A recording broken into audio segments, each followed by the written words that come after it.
四位好。哇，首先真係好想喺度讚一讚佢哋 ，Joffrey 佢哋今晚打扮得好靚喎。係啊，你係特登夾好㗎，你哋四位係咪啊？係啊，同你哋夾好，因為你哋都好靚。多謝你啊！但係我知道啦，GM 同阿 Sophie 啦，你哋講就話好似係夾好，但係原來你哋係冇夾過，點解知揀咗出嚟咧？有咁夾喎，係咪啊？係啊，就係心靈相通咯。就咁簡單。我同阿 Step 都係心靈相通㗎。係啊，我哋都襯咗咯。係襯咗啊！我頭先都話啊，佢哋一 pair 就咁樣襯咗啦。Carmen 你係咪專登想着翻褲啊？你呢條好型喎。係啊，透視㗎。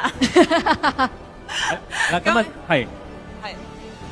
你繼續啊，你條褲透視㗎。透視㗎，同埋咧因為我特登想着翻褲咧，就係想即係本身，因為我本身個性格都比較即係男仔少少啦，同埋係咯，咁所以就想着翻褲型格少少咯，想行型格。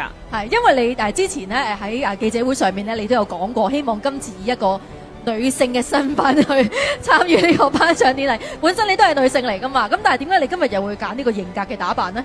因為我驚大家接受唔到啊，所以都係着翻條褲咁樣咯。同埋，我覺得你咁樣都好女性化。同埋我想跑嘛，即係我想好似跑方面。飛躍啊！你想？係啊，飛躍梗係要着褲啦。係，我哋都俾阿子晴都問埋好唔好啊？好，子晴你今日哇好性感啊！係聽聞你支咪要係啦，冇錯。係啊，呢個係技巧嚟嘅。唔係，今日嘅重點係手上呢兩個波波。哦，代表啲乜嘢咧？